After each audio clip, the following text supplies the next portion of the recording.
aí, galera, beleza?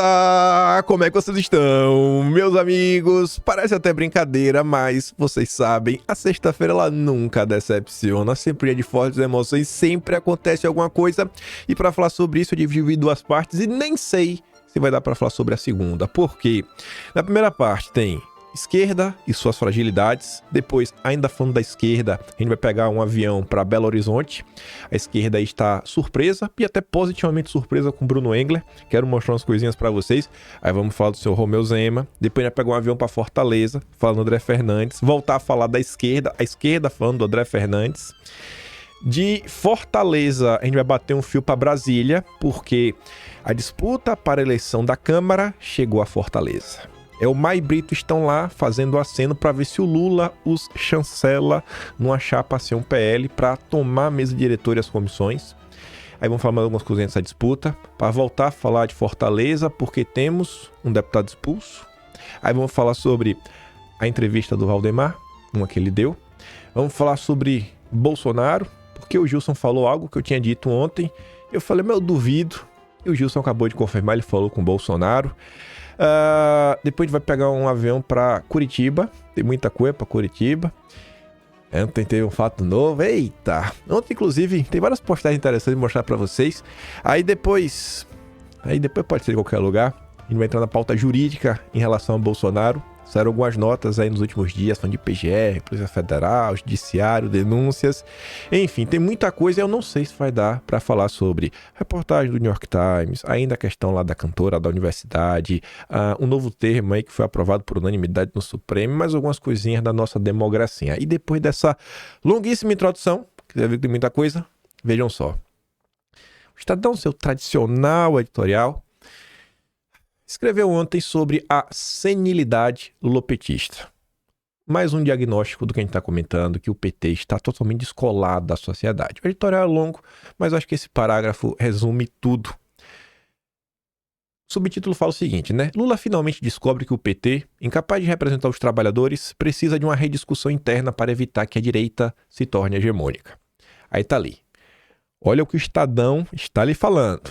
Do mesmo modo que o Brasil precisa de uma direita não bolsonarista e não golpista, se o Estadão não quer, eu quero essa direita. Também precisa de uma esquerda moderna, capaz de fazer um contraponto qualificado. Não está claro qual caminho o PT adotará nessa rediscussão, mas parece difícil que seja o PT a promover tal modernização e a construir. Olha o que o Brasil precisa. Uma esquerda liberal, progressista, não estatista, não radical e não dependente de Lula. Atributos essenciais para lidar com a direita que caminha para monopolizar o cenário político do país no futuro previsível. A esquerda atual não está passando por uma mudança, uma transformação. Aquela esquerda que defendia o trabalhador, ela não existe mais. Ela não existe. Na verdade, ela existe. Existem nomes aí. Mas a esquerda que está aí hoje em Brasília, PT, PSOL, PSB e tudo mais, é tudo liberal progressista. É porque o PT é isso. Mas o PT, sabe aquele menino guloso que tá o bolo na frente dele, com a cobertura de chocolate, a mãe fala, menino, não mexa no bolo, mas é mais forte do que... Ele não aguenta, ele mete o dedo, ele não aguenta, o bolo é dele, é do aniversário, mas ele não aguenta. Ele tem que enfiar o dedo no bolo. O PT é mais forte do que o PT. O PT não aguenta ver uma estatal. O PT não aguenta ver um cargo. Não aguenta.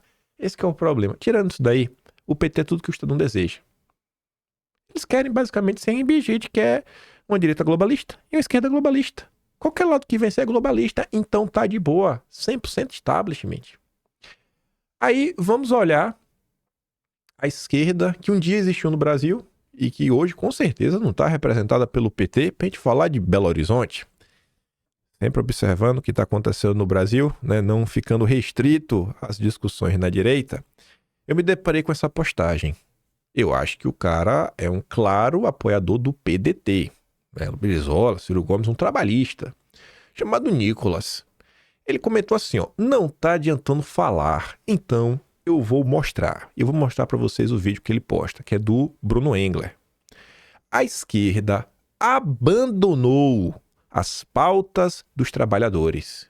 A direita está abraçando. Em Belo Horizonte, Bruno Engler, do PL, defende a faixa azul para motociclistas. Em quem você acha que os motoboys vão votar? E quem vai tirar a razão dos caras? Aí o Nicolas recebeu o comentário do José. Rapaz, não podemos generalizar? Acho que esse caso de Belo Horizonte é bem específico. Comentava isso com alguns colegas. Olha só. Eu falava que o candidato Bolsonaro em Belo Horizonte, rapaz, ele parecia ser bem moderado. Talvez usou a extrema-direita apenas para captar votos. Mas me disseram que ele sempre foi neoliberal. Me disseram. Mano. Aí é meio que certo. Ele não é chucro, como estamos acostumados. Aí eu pergunto pra vocês. Tá boa, gente. Beleza. Existem pessoas que passam do ponto da direita. Existe. Assim como tem em qualquer coisa no mundo, né? Nenhum grupo é 100% santo e perfeito. Tem. Mas eu acho que é minoria. A maioria das pessoas da direita, de chucro não tem nada. De incivilizado, não tem nada. Não tem nada. O grande problema disso daí, normalmente, é o quê? É a imprensa. É a forma como a imprensa coloca, pinta determinadas pessoas para a população. O que o Bruno Engler fez? Ele utilizou do espaço que ele vem tendo para conversar, para dialogar. Durante a campanha, o Bruno Engler até deixou algumas pautas mais ligadas a questões morais, né, questões de costumes. Deixou bem segundo plano para focar em outros pontos. Vamos continuar. Eu volto para complementar um pouquinho mais. E aí, na thread do Nicolas, ele, para explicar, ele falou, vou mostrar para vocês entenderem. A história da faixa azul, tá ali. Você tem a faixa de um carro, você tem outras faixas do carro e você tem essa faixa aqui menorzinha. Então, o motorista sabe que o motoqueiro tá vindo, ele já fica ligado. E, cara, o trânsito tá livre pro cara da moto, não precisa pegar corredor. Aí ele diz, ó, a faixa azul é uma questão de segurança do trabalhador. Uma medida simples, de baixo custo, fácil implementação, que reduz o custo do SUS, porque são menos pessoas acidentadas, são famílias mais felizes, sem os seus parentes, né, doentes. E a pessoa até uma invalidez? Meu Deus do céu. É a proteção para a família de quem trabalha no trânsito, é iniciativa. Aí o cara diz, ó, eu nem sabia disso, mas depois, inclusive, eu fui dar uma olhada na thread do cara, eu vi alguns comentários que quem implementou isso no Brasil, assim, inicialmente, foi a cidade de São Paulo. Veio da gestão do Nunes. Mas eu vi o pessoal comentando, até ser justo, uma turma da esquerda, falando assim, que teve um grupo lá de motoboys, tem uns representantes lá dele, que até são os caras da esquerda, que estão lá sempre cobrando. Se foi ele mesmo, eu não sei. Mas eles estavam lá falando isso daí. Mas independente. Isso daí foi o cara da esquerda, ele está pintando que essa iniciativa vem do bolsonarismo. Nunes, o bolsonarista. O bolsonarista Nunes, tá bom. A esquerda está tomando uma surra eleitoral pedagógica. Veja você mesmo. Aí vamos dar uma olhada aqui no que o Bruno Engler disse. Aí imagine a quantidade de pessoas que diariamente utilizam um veículo de duas rodas para transitar, para trabalhar, ouvindo o nosso querido Bruno Engler. Fale, Bruno. E uma outra solução que nós vamos trazer para a mobilidade, que já deu certo, é a questão da motofaixa. Está funcionando lá em São Paulo, porque hoje a gente tem o corredor que é uma informalidade. O motoqueiro ele precisa passar no corredor, senão o trânsito vai ficar mais caótico ainda, mas isso não é formalizado, volta e meia tem um acidente, se acerta um retrovisor, gera um estresse. Lá em São Paulo eles fizeram a motofaixa, ela fica à direita ali da faixa mais esquerda, já é delimitada, então o motoqueiro tem certinho onde ele precisa passar, o motorista sabe que o motociclista vai passar por ali, porque já está delimitado, conseguiu melhorar o tráfego e reduzir o número de acidentes. Se funcionou lá, vai funcionar aqui também. A gente quer trabalhar também a questão da motofaixa aqui em BH. Coragem para mudar, BH. Aí eu pergunto pra vocês, isso daqui vai destruir a esquerda? Não, não vai. Uma medida dessa não vai fazer nada. Não existe o combate ideológico numa medida dessa. Mas você é contra uma medida dessa? Eu acho que não. Mas pense o seguinte, olha a quantidade de gente que vai votar no Bruno Engler, porque isso toca na vida delas. O dia a dia tem muito trabalhador que tá em cima da moto o dia inteiro. Ele vai votar no Bruno Engler. Uma vez que Bruno Engler entre na prefeitura, você acha que um cara que vem lá de trás, há anos batalhando dentro da direita, que conhece realmente toda essa questão ideológica, tu acha que o Bruno Engler não vai trabalhar para fortalecer a direita ideológica? A direita ideológica, a conservadora que você tanto gosta? Você acha que ele não vai fazer? E como é que ele chegou lá? Falando para as pessoas de alguns assuntos? Não. Lutando contra o judiciário? Não. Ele está falando de temas que tocam o coração das pessoas, dos eleitores. Não pode ser nem tudo, nem tão pouco. A gente tem que continuar com a teológica, mas é o que eu falo sempre. A gente tem que adicionar mais coisas. A gente tem que aumentar a responsabilidade da nossa vida. A gente já faz uma coisa, a gente não pode parar. A gente agora tem que botar outras coisas no nosso cardápio. Ah, mas é muito trabalho. É muito trabalho. É muito trabalho. Mas a direita está crescendo. Tem novos nomes, novos quadros. Então, se tem mais trabalho, também tem mais trabalhadores. E vamos cair para dentro. Vamos cair para dentro. Aí ele recebe esse comentário aqui, ó. Em que sentido a direita se apropriou das pautas dos trabalhadores se o que a direita defende é puro suco do neoliberalismo? O cara tá perdido, sabe? O cara tá preso na história da lavagem cerebral da escola. Aí o Nicolas responde, ó. Metade da nossa força de trabalho tá no desemprego, na informalidade, na insegurança, vivendo de bico. A minha categoria mal conhece outra realidade. Qualquer corda que for jogada é suficiente. É o que a direita faz. Obviamente, para seus próprios interesses, mas ela faz. Como ela sabe trabalhar o marketing eleitoral melhor do que a esquerda, fica fácil. O contraponto seria a organização pela base, justamente o que a esquerda largou de mão, focando apenas no eleitoral, onde perde pelo motivo já citado. Sabe qual é a base? A base são vocês. São as pessoas que levam informação à frente. Vai levando, falando, cara, não voto na esquerda, não voto no PT, não voto no Lula, olha isso, olha aquilo outro. A base são vocês. Não é assim, são vocês, gente. No final do dia, a direita, a sua grande base, segue sendo as tias do Zap, os tios do churrasco, as pessoas comuns, que normalmente o cara da direita, quando dá aquele estalo na cabeça, quando ele desperta, ele fica maluco, ele fica querendo converter todo mundo pro lado dele. Essa é a grande diferença. Essa é a grande diferença. Aí vamos continuar lá em Minas. Ontem, né? Depois de dias, faltando 9 dias apenas para o segundo turno, numa eleição disputadíssima que ainda pinta o Fuad liderando. Zema não se apoia a Engler e diz que tem propostas semelhantes. Mas segunda-feira de São Paulo não foi só pela proposta, porque se fosse, o Zema já tinha apoiado. Esperou tanto tempo, rapaz. Esperou tanto tempo, mais de uma semana e meia. O segundo turno tem 3 semanas. Zema esperou mais de uma semana e meia. Ah, Zema.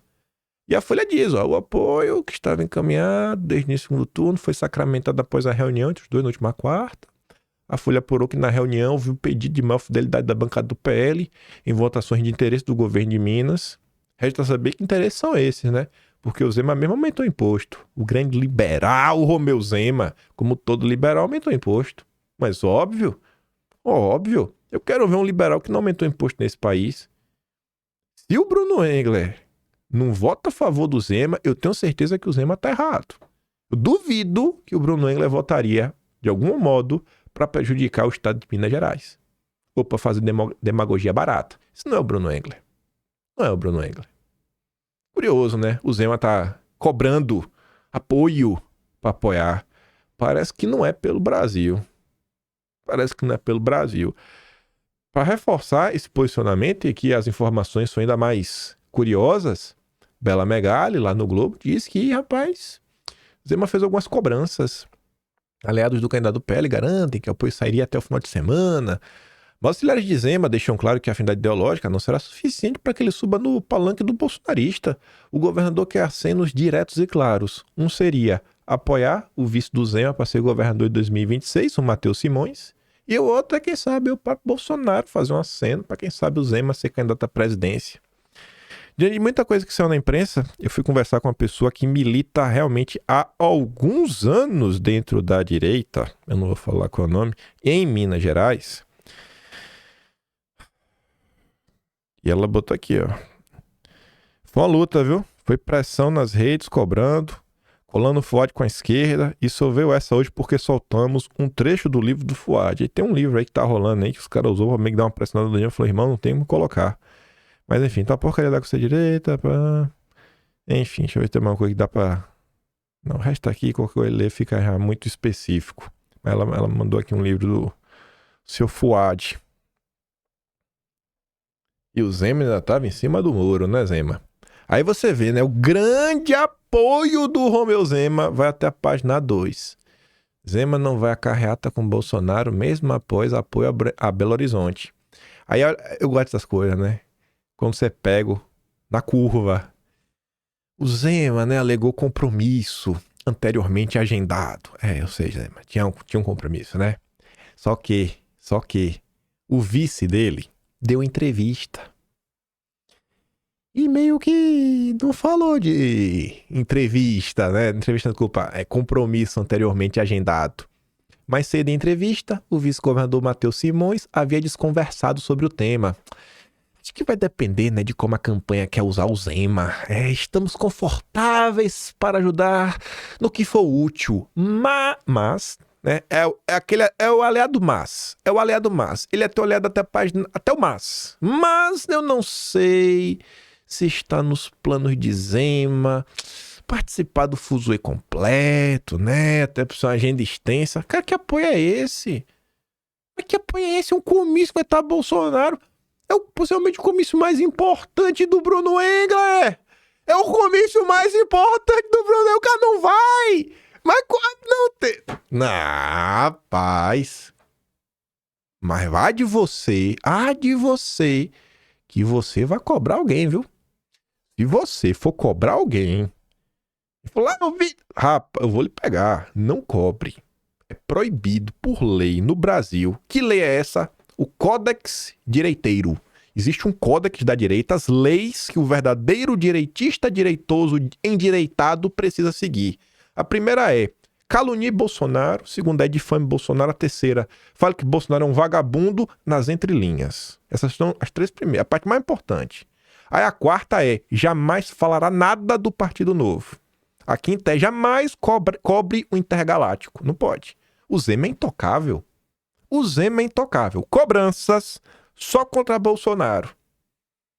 Parabéns, Romeu Zema. Você é um palhaço.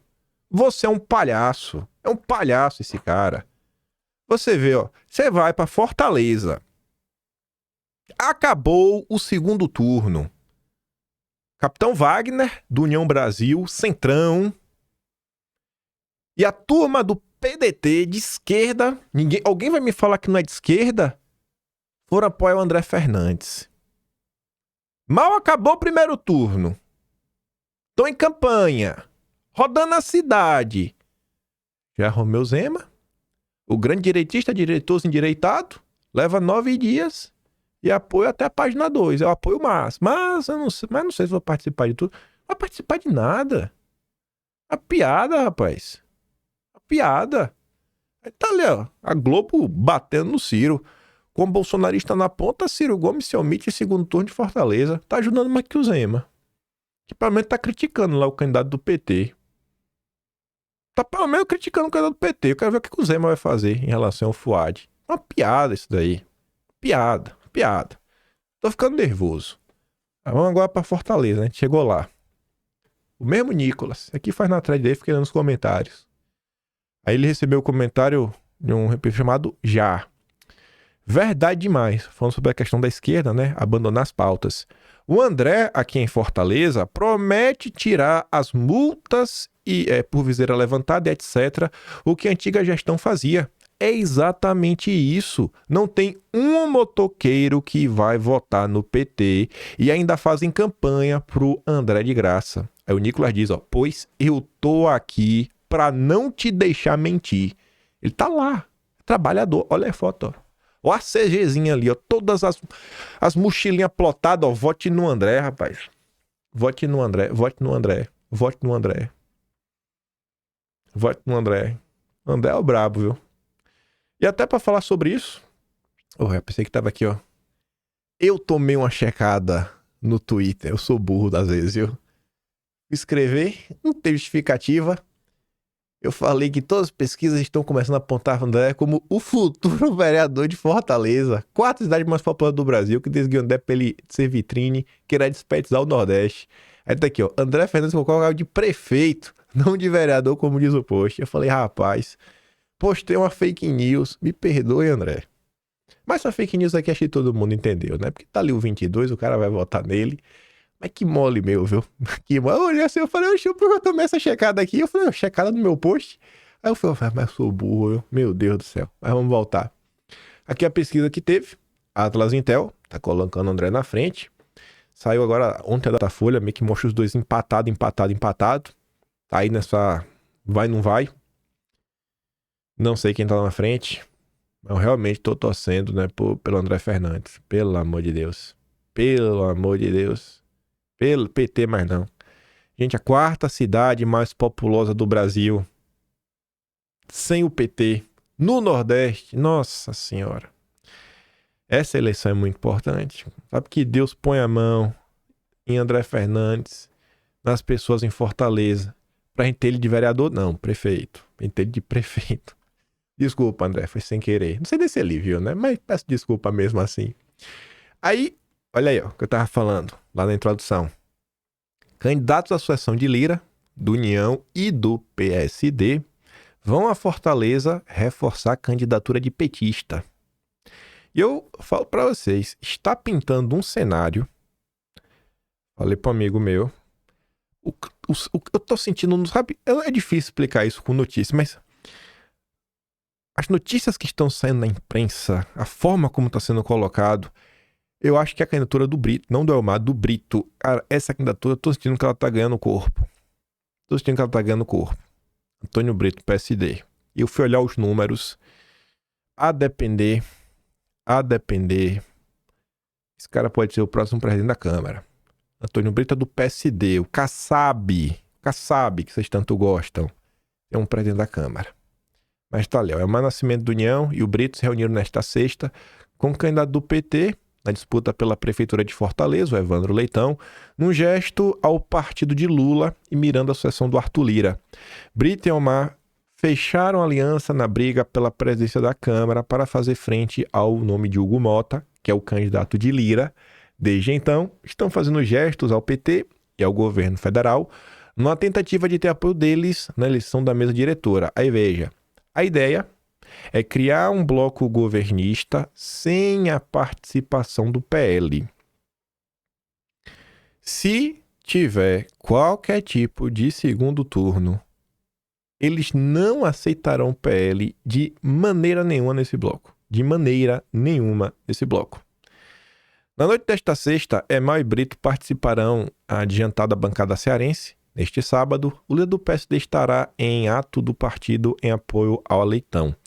A capital cearense, a quarta mais populosa do país, é considerada a principal aposta do PT para sair vitorioso das urnas no segundo turno. Aí veja, se o Elmar e Brito querem ser o candidato do Lula, excluiu o PL e estão jogando contra a anistia, a outra opção também não é das melhores também não. Mas a gente chega lá falando do Hugo Mota, primeiro veja isso. Lira diz aliados que resolverá a pele da anistia do 8 de janeiro neste ano. Eu não sei o que é resolver, né? Mas eu não sei, não estou com um bom pressentimento. A proposta tem sido lembrada nas negociações pela eleição da presidência da Câmara. De um lado, o PL de Bolsonaro quer a aprovação do texto, enquanto o PT de Lula é contra. Todo mundo sabe. O líder dos republicanos na casa, Hugo Mota, em nome de Lira na disputa, afirmou a deputados petistas, em jantar na quarta, que o presidente da Câmara prometeu resolver o projeto neste ano. Mota foi questionado por deputados petistas sobre o seu posicionamento acerca do tema, já que para integrantes da legenda, uma sinalização favorável à aprovação do projeto pode ser um obstáculo para que o PT apoie o parlamentar. Segundo relatos colhidos pela reportagem, no jantar, o líder dos republicanos evitou tratar de seu posicionamento, sem dizer nem que é favorável, nem contrário ao PL da anistia. Ficou em cima do muro. Que não é um posicionamento muito bom, né? Mas beleza. E afirmou que não iria se envolver com o tema, já que tinha a palavra de Lira de que o presidente da Câmara resolverá essa questão ainda neste ano. 2 interlocutores do alagoano dizem que ele tem afirmado que resolverá o tema, mas sem indicar como se dará essa costura, do Lira. A Folha apurou que Lira afirmou em conversas reservadas que temas ideológicos não devem entrar nas negociações da eleição da mesa diretora. Hugo Mota evita se posicionar sobre a anistia, em busca de apoio do PL e PT. Ainda no jantar, o parlamentar disse aos petistas que pretende ser o candidato de convergência e que, portanto, isso terá reflexos na pauta do plenário, caso seja eleito, indicando que não patará projetos que tenham forte oposição de algum dos partidos que o apoiar. Hugo Mota faz promessa a petistas em busca de apoio para a sucessão de Lira. Segundo o deputado, que participou do jantar, Mota afirmou que ele será um agente a favor da estabilidade do executivo. Mota é tido hoje como favorito na disputa por ter apoio de Lira e a sinalização de outros 7 partidos, entre eles PT e PL. Há uma avaliação de deputados petistas de que o líder do Republicanos representa uma candidatura de convergência e que é preciso apoiá-la para evitar qualquer ruído entre os partidos que integram a base de Lula no Congresso. Aí a gente está vendo a situação. Elmar e Brito estão 100% alinhados ao PT. Não tem nem dúvida. O outro está em cima do muro. Normalmente, quando sai de cima do muro, sempre sai mais à esquerda. Elmar e Brito querem um bloco sem o PL. Não queremos o PL de jeito nenhum. O Mota tem apoio do PL. E tem uma ala da direita, né? A gente tem esses 3 caminhos. Aí você tem o 4º caminho, que é a direita ter o seu próprio candidato. Aí, para ajudar vocês a visualizar a situação, eu montei aqui a tabela, fiz até a questão de colocar aqui em uma cunha separado o PL raiz. Eu tirei o PL raiz dentro do PL, porque todo mundo sabe que tem uma ala no PL que vota 100% alinhada. A turma do Centrão. Então tá aqui, ó, PL raiz. São 20. Então vamos lá. O PL tem 72. Aí tem o Novo com 4. Tem gente à direita e outros partidos? Tem gente. Tem o Rodrigo Valadares no União Brasil, tem o Vai Melo no PP, tem o Diego Garcia no Republicanos. Dá pra citar o nome de 3 partidos só pra você ver que tem gente que é direita. Os números estão aí. Eu montei essa tabela aqui depois pra mostrar, né? Se você pensar o partido como um grande bloco, você vai ter 311 do Centrão. Se todo mundo daquele partido for Centrão, é 311. Se todo mundo... Aqui, né? Esquece essa tabela aqui. Esse lado aqui eu esqueci de apagar. E esse aqui também. Pronto. Centrão, esquerda e direita. Então, a esquerda vai ter 126, direita 176. Só que isso não é verdade. Em aproximações, a esquerda não tem 126, a esquerda tem menos, porque tem gente que é do PDT, tem gente que é do PSB, que não vai votar no candidato do Lula, só porque é do Lula.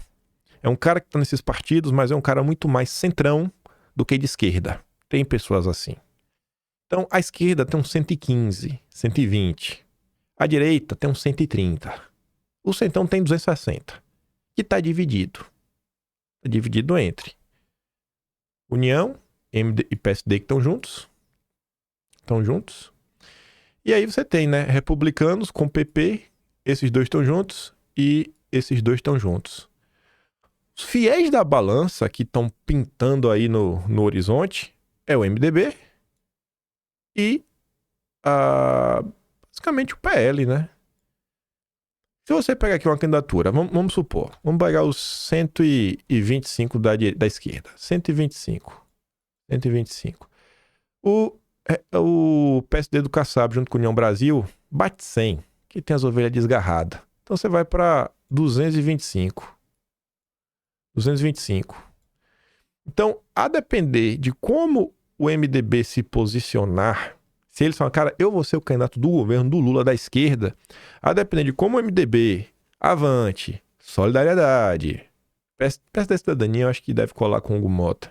Não sei também, depende do que oferecer. Enfim, a depender, você pode ter um cenário. O União Brasil e o PSD, cara, juntos são 100 deputados. É um número expressivo. De mesmo modo que quando você junta o PP com republicanos, também dá os mesmos 100. Então tá aí.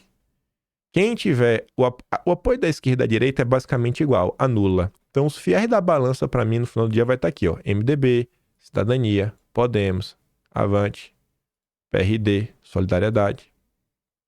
E aí, para que lado esses partidos vão? Essa é a disputa. É o PP com republicanos versus o PSD com União Brasil. Para que lado vai? E aí, os defensores da quarta via, que é a direita ter um candidato próprio, eu aguardo o plano. Como alcançaremos 257 votos? Você pode chorar, você pode achar ruim, você pode falar que o Brasil é injusto, mas esses são os números. Você pode lidar com a realidade ou você pode perder de pé, porque é melhor do que ganhar de 4. É a grande tese da direita, né? Mas esses são os números. São os números. Acho que é difícil fazer essa conta de matemática, conta de mais e menos. Vai lá, bota no papel e explica assim, ó. Por esse caminho, a direita vai obter 257 votos. Aí, eu já vou desenhar cenários. Você tem 2 cenários. Primeiro cenário. A turma perde de pé, em vez de ganhar de 4. E diversas coisas que acontecerem, eles vão colocar culpa em movimentos anteriores. Ah, se Bolsonaro tivesse feito isso. Ah, se Bolsonaro tivesse feito aquilo. Não, o erro já começou em 2023, quando apoiaram Lira. Aí vai criar qualquer tipo de história. Não precisa ter lastro na realidade.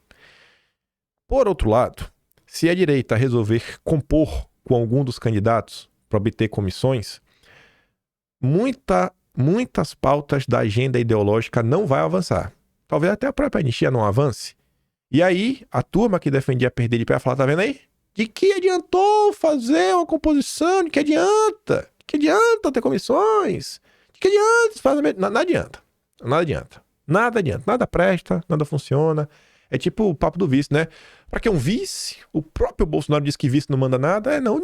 A mesma pessoa que fala isso, 10 minutos depois tá falando, se não fosse Pablo Marçal, não tinha aceitado o vice de Bolsonaro. Uai, mas se o vice não manda nada, por que tanta resistência na nomeação do vice de Bolsonaro? A tua afirmação é contraditória. Se o vice não serve pra nada, não serve pra nada, por que tanta resistência em relação ao vice? Ele é inútil. Pra que você ser contra um cara que não serve pra nada? Mas não vamos questionar. A gente não tá aqui pra questionar. Carlos postou ontem um textinho lá no Telegram. Siga o Telegram do Carlos, porque tem coisas que ele não posta no Twitter. Mas ele posta depois. Então, se você quiser ver em primeira mão, você segue lá. É um dos poucos que eu sigo, porque eu sei que tá escrevendo alguma coisa útil. E aí o Carlos fala o seguinte: esqueçam esse papo de briga e nos atenhamos aos fatos para que, no fim, sobre o bom senso. É cristalino que, exatamente em momentos oportunos, o presidente Jair Bolsonaro seja atacado de forma covarde, orquestrada e mentirosa sobre a sua essência e caráter. Ainda mais quando ele não precisa se expor como se expõe. Né? Vendendo aí que Bolsonaro é um vendido, se vendeu pro Centrão, traiu a direita, só pensa em si, só pensa na família dele. Mesma coisa que ficam falando. Fazer política colocando uma capa de super-herói e querendo se apresentar como algo melhor que o outro, que deu e continua dando na vida para o que acredita, isso não é bacana. Quer assumir lugar do outro? Tudo bem. Mas com métodos baixos e dissimulados, principalmente vindo daqueles que entendem como funcionam as coisas, isso não é digno. Isso é coisa de oportunista. Quando não somos maioria, temos que ser inteligentes para avançar e não oportunistas para nada resolver e retroalimentar o ciclo falso de que são melhores que os outros. Apontam raivosos a quem os trouxe até aqui e sabem exatamente o que estão fazendo. Já tivemos tempo e ganhamos couro suficiente para saber como evoluir sem perder a essência. O que há é uma clara tentativa de apunhalar quem lutou e luta com a experiência e sem demagogia. Os mesmos que apontam possuem rastros visíveis a todos. Cresçamos. Pensar com o cérebro ou com o fígado e qual dessas opções ajudará a resolver o problema e ocupar espaços é escolha de cada um, mesmo que A acuse B de modo intermitente e injusto. Não há anjinhos de um lado e horrendos do outro, como tentam desenhar para ludibriar e ganhar em causa própria. A reflexão é a única saída para evoluirmos, que todos nós que estamos dispostos a aprender, que o façamos a cada dia sem um jogo sujo jogado por alguns de forma visceral e improdutiva ao conjunto, mas extremamente benéfica somente a eles. Não me exponho mais uma vez visando ganho pessoal, é por algo muito maior.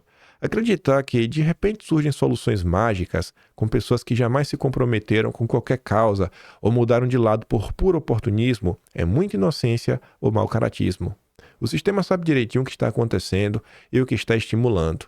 A tentativa é destruir qualquer barreira contra eles. As peças sempre se encaixam no meio para o fim. Ontem eu estava discutindo com uma pessoa que muita gente conhece. Uma pessoa está aí por trás das câmeras, né? A pessoa tá por trás das câmeras. Ela não está na frente das câmeras. Muita gente conhece essa pessoa. E ela estava me relatando assim umas coisas. Eu falei, mano, não. Ele falou, você tá errado. Eu falei, tá bom, me fala isso daí em outros episódios. Sabe, meus episódios. Os episódios aí de outras pessoas que pintaram na direita. Eu falei, me falaram a mesma coisa em outro episódio, que eu estava errado. O tempo vai mostrar. E eu sei que ele estava discutindo um monte de coisa. Eu falei, cara, fulano, ciclano, beltrano, tá desgastando o Bolsonaro. Não sei o que, isso não. Eu falei, tá, cara. Aí eu mandei pra essa pessoa um print. Print é um vídeo que diz, ah, só tem vagabundo ali. E tá Bolsonaro e Tarcísio.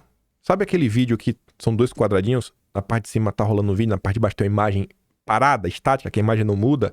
Então tem a imagem de Tarcísio e Bolsonaro aqui embaixo. Em cima tá rolando um vídeo.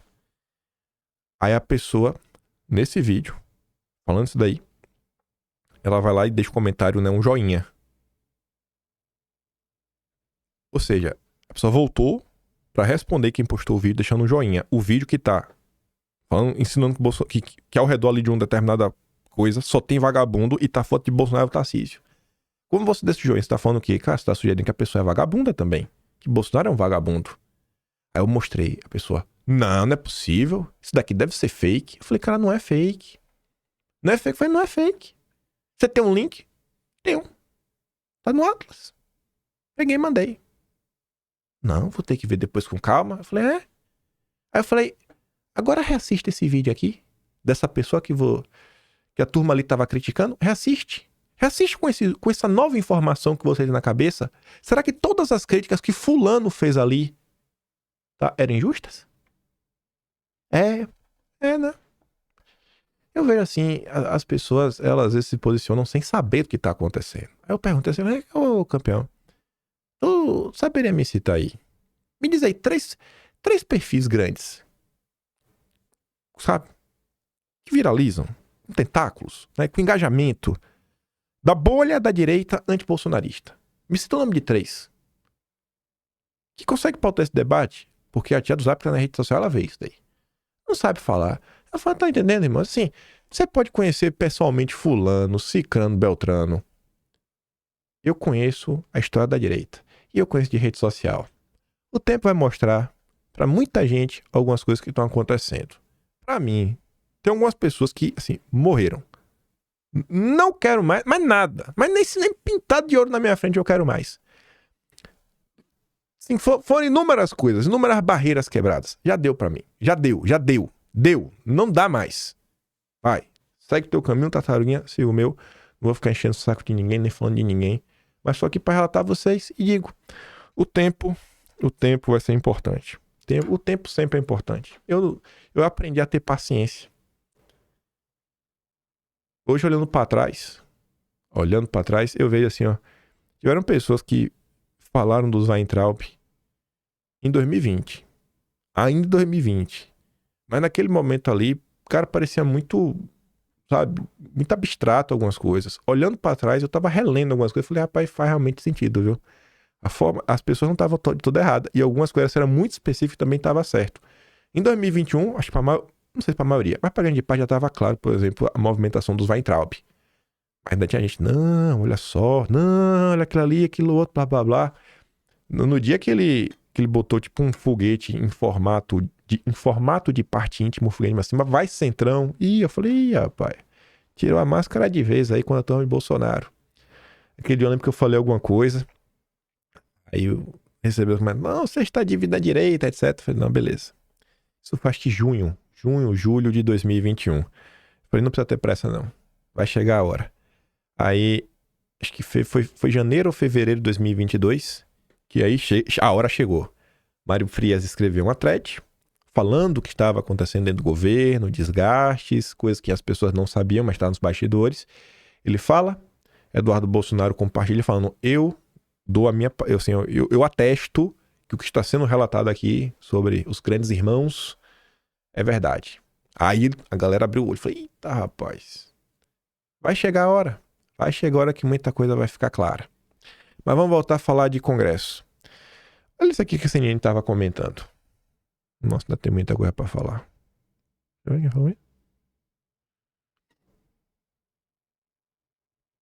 Uma ida ao segundo turno em Fortaleza, um apoio aqui, um apoio acolá. Agora, eu sinto o governo preocupado com isso, mas sem muito plano do que fazer.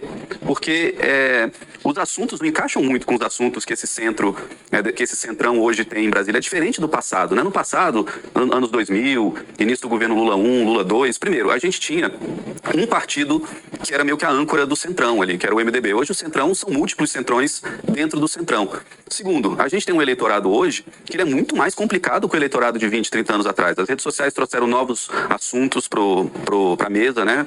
Olhem, façam um exercício em casa. Olhem os debates de 2002, 2006, 2010, até 2014. Não eram assuntos, não eram debates que a gente ouvia temas como religião, aborto, questões de gênero. Hoje são temas, né? Até mesmo a segurança pública era pouco falado em 2002, 2006. E são temas que a esquerda tem tido uma dificuldade de achar ali uma frase bem feita, uma política pública bem elaborada, uma conexão com o eleitorado, né? Uma coisa, por exemplo, que preocupa muito o Palácio do Planalto, eu tive lá recentemente, e é um assunto que preocupa muito, é a eleição para o Senado em 2026. O que a gente tem no Senado? O Senado tem, cada ciclo eleitoral, ficado um pouquinho mais à direita, né? Ele é mais à direita hoje do que era, por exemplo, no governo Bolsonaro. Em 2026, a gente tem uma eleição para o Senado, onde são 2/3 do Senado que vão ser eleitos, né? Então, são 2 assentos por estado. A gente vai ter uma renovação de 2/3 do Senado Federal, e a direita tem mostrado, e a centro-direita tem mostrado que eles são muito bons nesse embate de eleição majoritária, de 1 contra 1. Eles já foram melhores do que a esquerda na eleição para o Senado em 2022, e em 2026, com 2 assentos, a gente pode ter pela primeira vez uma das casas legislativas do Brasil claramente à direita. E um outro ponto que eu ressalto é que o Centrão hoje, ele até tem tido boa vontade com o governo e ajudado o governo, por exemplo, com pautas do Haddad. O Alexandre Silveira, ministro de Minas e Energia, tem uma ótima relação no Senado, uma ótima relação na Câmara.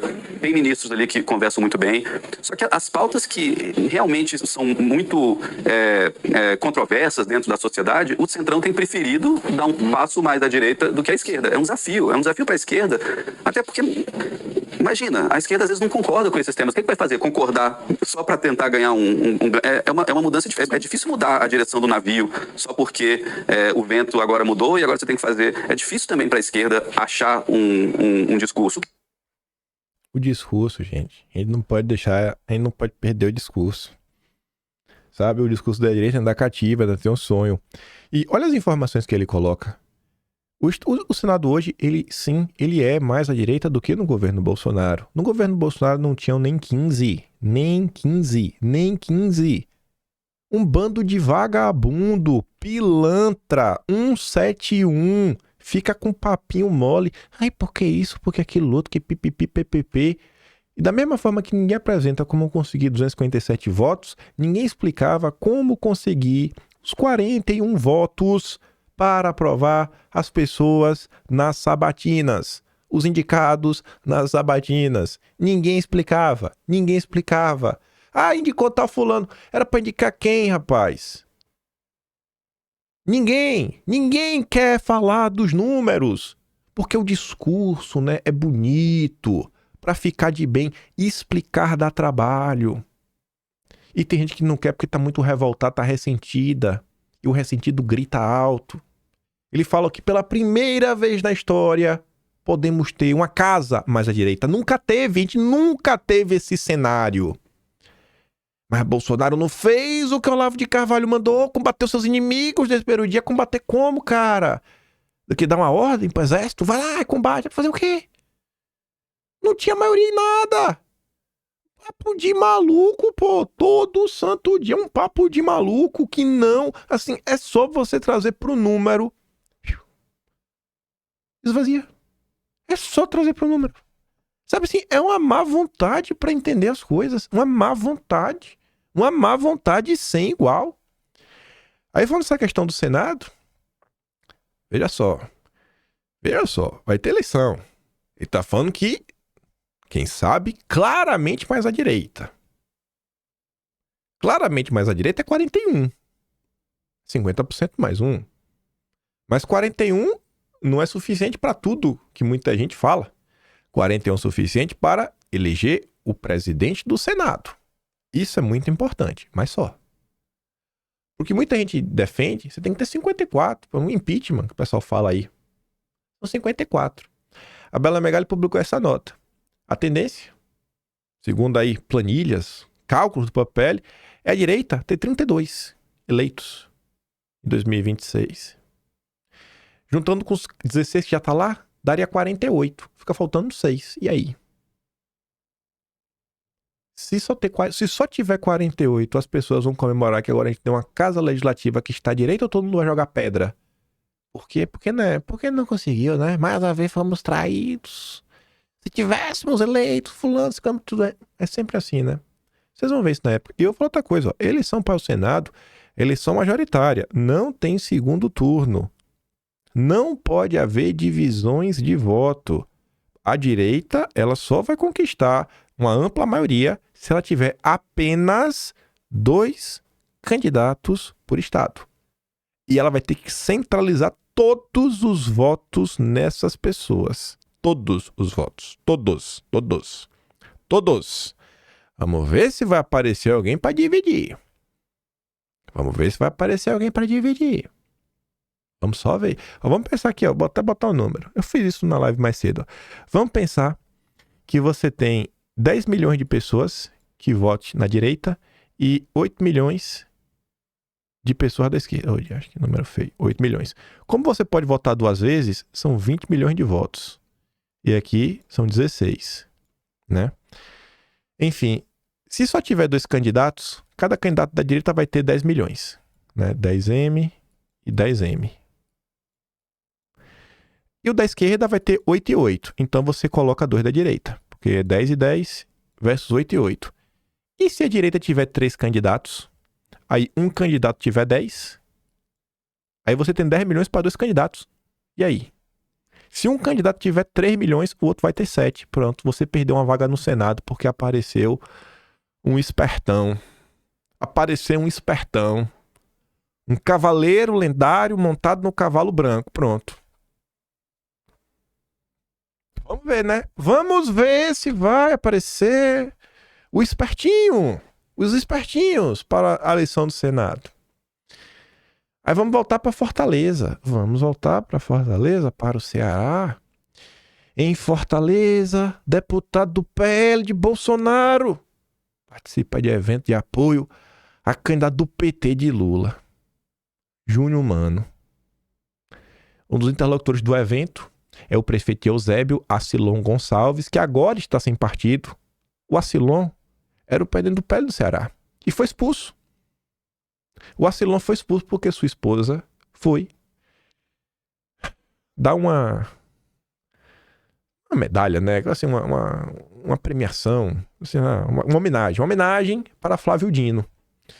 E entre crises, à frente do PL no Ceará, ele teve que enfrentar a cassação de chapa de deputados estaduais, expulsão de Yuri do paredão, fez foto fazendo um L. Oh, meu Deus, coitadinho. Aí todo mundo joga pedra, né? Olha lá, ó. Esse é o PL, Bolsonaro? É esse o teu PL? Já foi expulso do partido. Já foi expulso.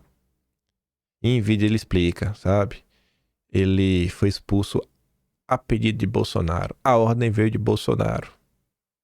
Os problemas sempre virão. Você vê que Bolsonaro vai levando. Quando aparece a oportunidade, você acha que a expulsão desse cara fortalece ou enfraquece o Valdemar? Vamos supor que o Valdemar está 100% fechado com o Centrão. É um a menos. Quando o PL começou, tinha 99. Com a saída desse, vai cair para 91. E aí? Alguns estão indo embora. o PL Raiz, né, tá ficando meio enfraquecido. E tem uma galera no PL Raiz que não é tão raiz a ponto de fazer o L. O L com força não faz, mas assim, mas dá pra ter um diálogo minimamente. Você vê o próprio Altineu que tá lá na Câmara, pessoal, mano, eu não votaria no Altineu, eu não votaria nele, mas comparação com o Júnior Mano tá até melhor. Então, gente, o tempo vai passando, de pouquinho em pouquinho, passo a passo, vai mudando a coisinha aqui, vai mudando a coisinha lá. Em sua defesa ele diz, as pessoas estão acima dos partidos, por isso eu irei de Evandro Leitão. É verdade. Agora use essa mesma desculpa dizendo que você vai apoiar o projeto do concorrente da empresa onde você trabalha. Que bagunça. Cada um quer fazer o que dá na telha, mas não quer arcar com ônus e puxa a cartada de ser vítima de perseguição. Estou sendo perseguido por Bolsonaro. Ô, coitadinho. Aí, olha ele. Valdemar e sua boca mole. Na entrevista pra CNN. Depois de falar besteira, vocês viram no Globo, Bolsonaro foi na Hora Verde, falou que vai jogar tudo pra cima. Está cansado, desse jeito não dá mais. Aí deu enquadro, né? Não pode conversar diretamente com o Valdemar. Aí Valdemar voltou. Um novo homem. Escuta só. Presidente, caso Jair Bolsonaro não consiga se tornar elegível, o PL tem um plano... Olha, foi mal. Plano B? Tem algum nome que o senhor considera que está em primeiro na fila? Não, nós temos. Quem tem que ter esse plano é o Bolsonaro, porque quem vai escolher ele. Acontece o seguinte, eu não acredito. O Lula ficou 580 dias preso.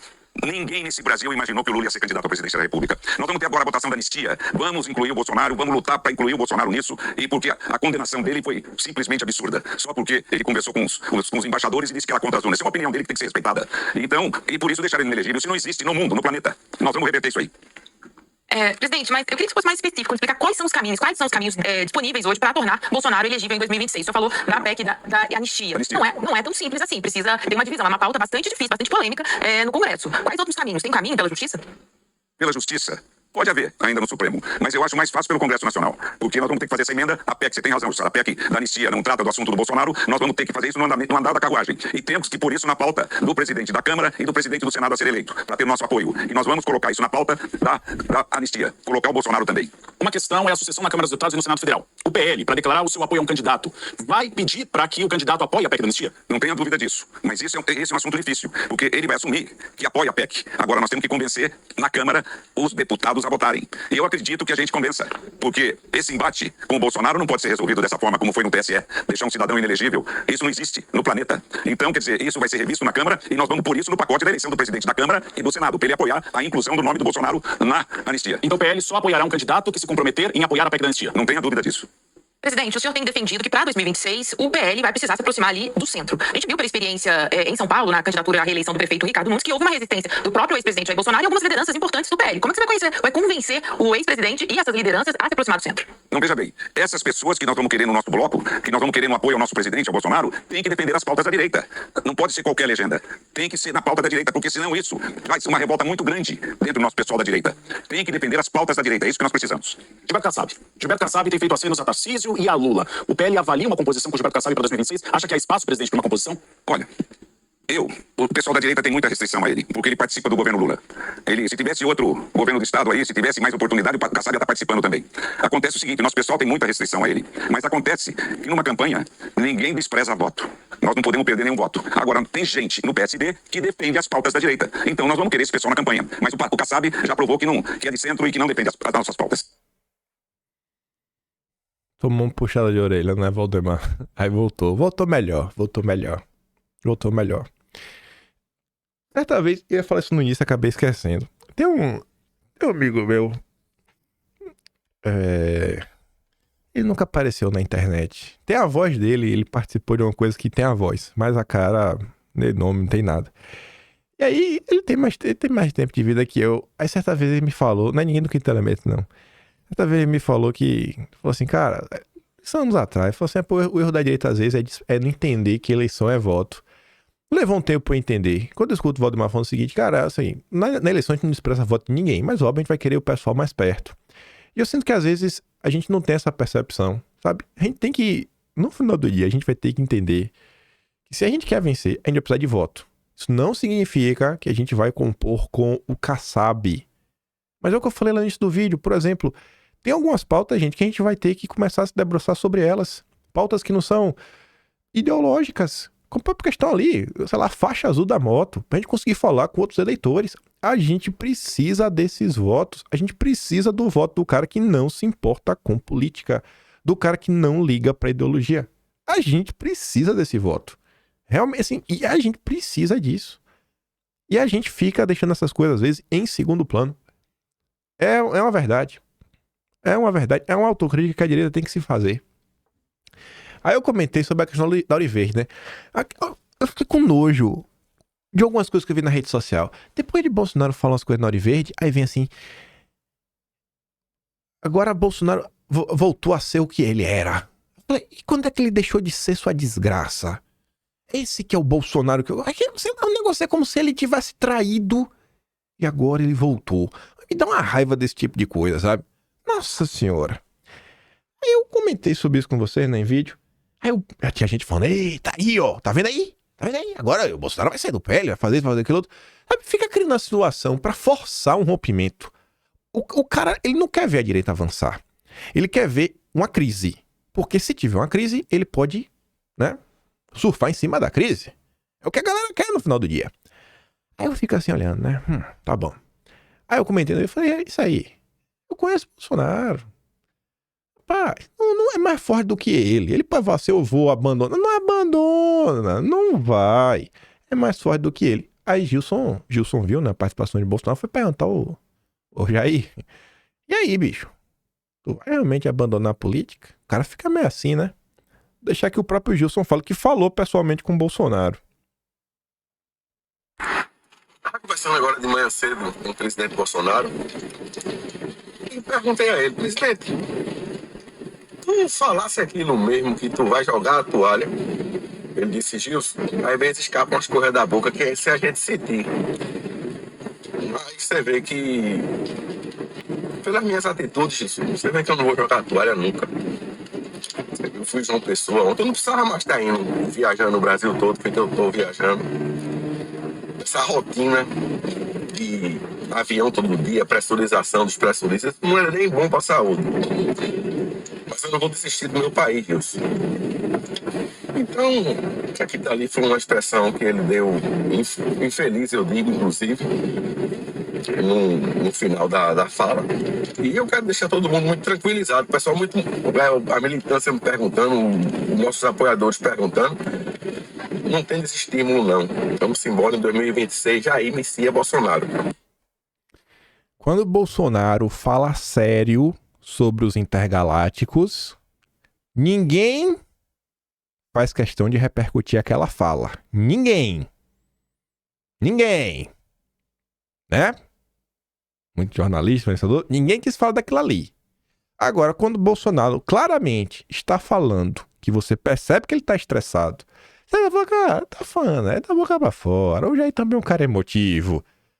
E aí, todo mundo conhece o Jair. Aí a turma que não fala dos intergalácticos, essa turma leva a sério. Esse dedo aqui pra vocês, viu? O outro. Sabe qual dedo é, né? Esse aqui pra vocês, ó. Sabe qual dedo, né? Pra vocês. Esse é aquele dedo mesmo. Aquele dedo mesmo, né? Só imagina assim, ó. Ele levantando pra vocês. Mas, ó. Vamos pra Curitiba agora. Esse vídeo aqui da Cristina, tá? Pra fechar o vídeo. Vamos escutar. Esse vídeo merece. Cristina, eu queria entrar num outro assunto também que é bastante polêmico. Você se coloca como uma defensora dos patriotas do 8 de janeiro, enfim. Eles me colocam, não necessariamente eu. Eu fiz muitas entrevistas com eles. Certo. Eu defendo a liberdade, o devido processo Porque, legal. na verdade, eles estavam pleiteando uma intervenção militar, o que não é legal. Você entrevistou algum dos presos políticos? Não, eu não entrevistei um dos presos políticos, mas eu fui às frentes dos quartéis aqui, eu passei. Você disse que 100% daquelas pessoas queriam uma intervenção militar no sentido de golpe. Os cartazes eram muito claros. Você já leu o artigo 142 da nossa Constituição? Porque existe uma previsão na nossa Constituição para intervenção militar.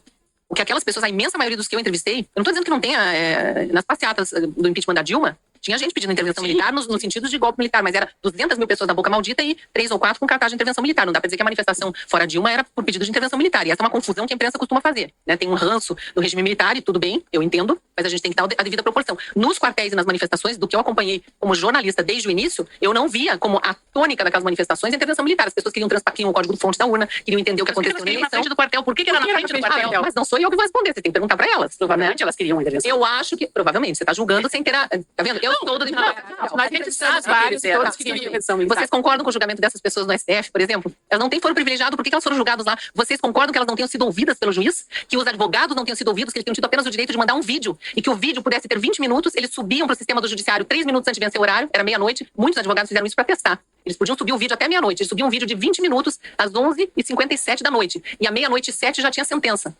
Sendo que não tinha dado tempo do juiz. Então você é a defensora.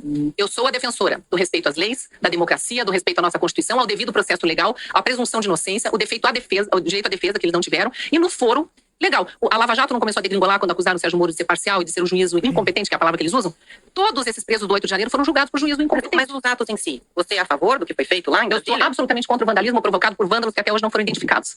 Eu mostrei nas minhas colunas da Gazeta do Povo inúmeros vídeos que o Senado liberou para as defesas, e as defesas me passaram, de vândalos mascarados com balaclava na cabeça, igual bandido mesmo, descendo de rapel por mangueiras de incêndio pelos janelões do Senado e saindo calmamente, caminhando pelos fundos, nunca foram presos. Tinham vandalizado todo o prédio público lá dentro do Senado. Ao passo que as 32 pessoas presas no plenário do Senado, entre elas o Pezão, não tem uma cena de vandalismo. Tem acho que 8 horas de gravações de dentro do Senado. Eles estão de joelhos, eles estão rezando, eles tiram fotos com os policiais, eles sentam, conversam com os policiais. Não tem a única avaria que acharam no plenário do Senado foi a falta de um parafuso de um microfone, que não conseguiram nem atestar se foi durante a ocupação, e aí a gente tem que chamar de ocupação e não de depredação do plenário do Senado, ou se foi no uso no dia a dia por algum senador e não tinham percebido a ausência daquele parafuso. Então como é que a gente pode dizer que condenar essas pessoas a 17 anos é legal e é justo? Não tem uma prova de que qualquer uma dessas 32 pessoas, especificamente as do Senado, vandalizaram nada. Mas tem gente fugindo e que não foi localizada. Então, no mínimo, houve uma parcialidade na busca pelos supostos invasores, golpistas, terroristas, o que quer que seja. A gente não pode generalizar e dizer que quem estava ali no Senado conversando e tirando foto com o policial é vândalo e golpista, igual os que fugiram de balaclava e fazendo rapel pelos janelões do Senado. Bom, vamos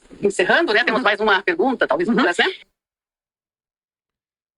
Isso é rebater jornalista. Isso é rebater. O que Pablo Marçal fazia é circo.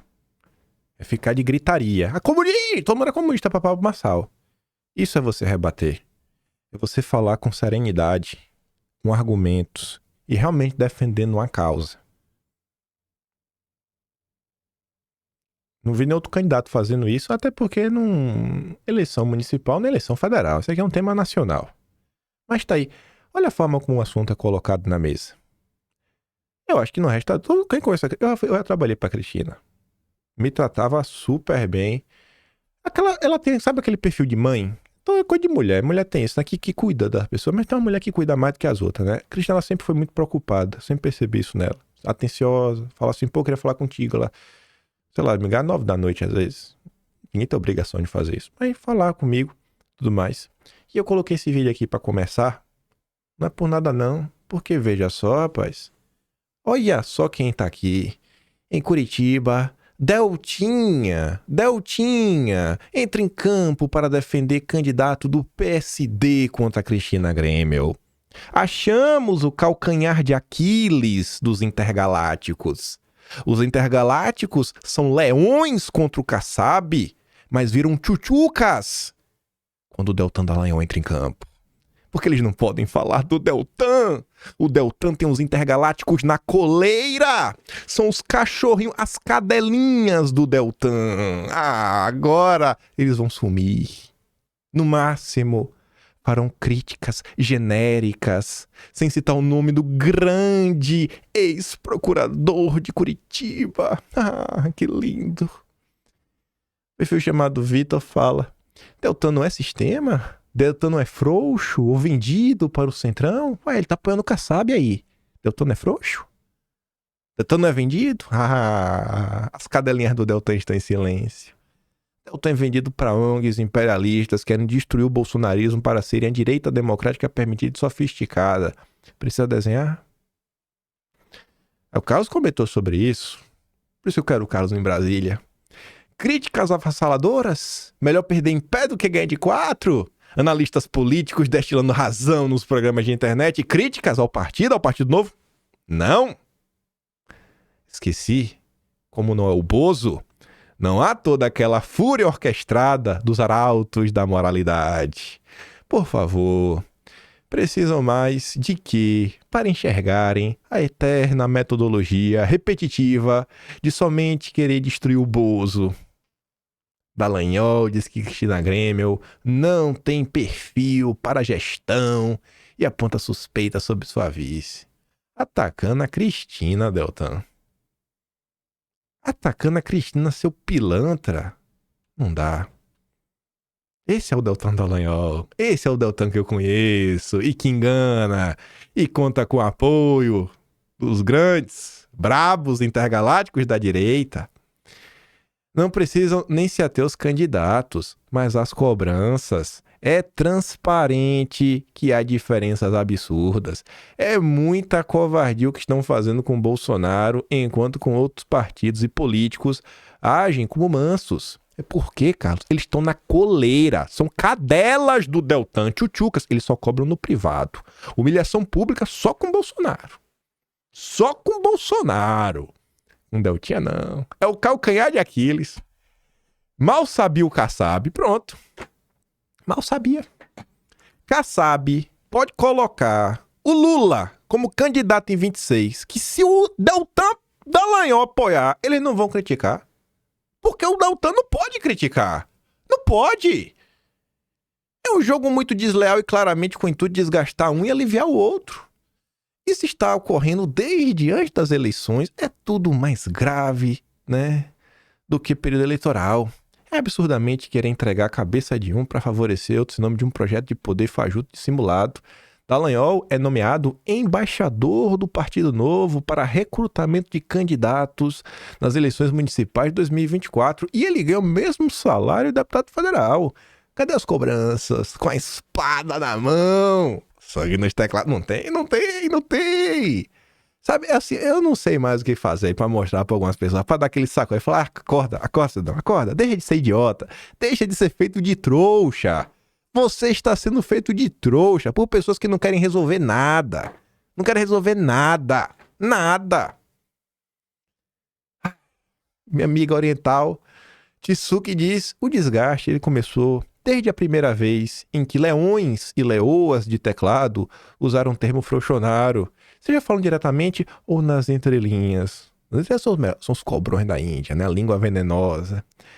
A diferença dessa direita, que é destruir Bolsonaro e o bolsonarismo, para um comunista marxista revolucionário feito Rui Costa, é que pelo menos o Ruizão do PCO, ele tem coerência, transparência, ele reconhece e respeita a força de Bolsonaro como seu oponente.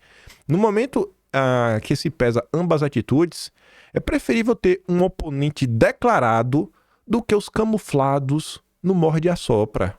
Esses sim são covardes, pois temem largar o Jair e perder o espólio conquistado através dele. Descolar do Bozo sem perder o apoio dos apoiadores do Bozo. E o que é que eles chegaram na conclusão? Que a única forma de se descolar do Bozo, sem perder o apoio dos apoiadores do Bozo, é destruindo a imagem do Bozo. Eles chegaram nessa conclusão. Então tem que destruir. Vamos destruir o Bozo, rapaz. Isso aqui a gente vai comentar amanhã e trazer mais algumas coisinhas, né? PGR aponta vínculo entre plano de golpe e o 8 de janeiro. Que por hoje já tá aqui dando quase 1h10. E as coisas que tem aqui eu quero comentar com calma para lembrar de muita coisa recente. Esse é o Brasil. Falar do Deltan ninguém fala, né? Falar do Deltan ninguém fala. Fala aí, rapaz. Fala aí agora vocês, Deltan. Citem nominalmente o Deltan. Quando o Deltan inventa fake news de Bolsonaro, vocês se calaram. Acordão pra levar a própria cabeça e de sua família. Não foi isso que eles falaram, Deltan? Rapaz, eu queria saber. Eu não sei se esse pessoal... Por que esse pessoal tem um rabo preso com o Deltan? Vocês têm um rabo preso com o Deltan, viu? Porque eu fico me perguntando, né? Vocês roubaram no passado, né? Vocês são ladrões. Por que vocês têm rabo preso, cara? O que o Deltan prometeu pra vocês? Sabe mesmo, rapaz? Eu não consigo entender. O cara é incriticável. Incobrável. De tudo que esse cara já aprontou de defender Impeachment de Bolsonaro por crime de responsabilidade, por Bolsonaro lutar por mais transparência na eleição. A peripécias que ele aprontou enquanto procurador, que aprontou enquanto estava no governo Bolsonaro, vídeo a fake news lá, outra fake news, o Deltan adora fake news, né? Aí o Aras veio aqui sem nada, sem avisar, sem nada. Não avisou não, né? Tá lá o ofício, tá lá tudo. O Ministério Público teve que se pronunciar para explicar. Ele esperou o Deltan voltar de férias para ele acusar isso lá, da lindora indo lá. Não pode ter acesso, né? Tudo secreto lá o que o Deltan tem. História do depoimento forjado, memória do cara lá do Alzheimer. É um absurdo. Não pergunte sobre o Deltan, não pode. Não tem como ter um movimento de direita minimamente decente nesse país enquanto Deltan Dallagnol for aceito. Não tem como. Mas não tem. As pessoas querem que a esquerda brasileira arregale os olhos para as denúncias do Glenn Greenwald. As revelações das mensagens. Essas mesmas pessoas, elas não podem ler. Elas fecham os olhos para Vaza Jato. Não, a gente não pode saber o que o Deltan aprontou no passado. Aquele dedo para vocês, viu? Eu vou mandar esses vídeos todos aí lá no canal Telegram. Você pode ver. Acelerei alguns por causa do horário. Se gosta do meu trabalhinho, quiser dar um pouco mais, passa membro do canal. Tem um Tony Valeu. Tem um Patreon na descrição. E tem um Atlas. Onde tá salvando muita coisa. E no Atlas muita coisa entra sem censura. Para daqui a alguns anos a pessoa lembrar quem foi que aprontou. Eu fico por aqui. Deixa aquele grande beijo e abraço. Tamo juntos. Valeu, meus amigos. Fui.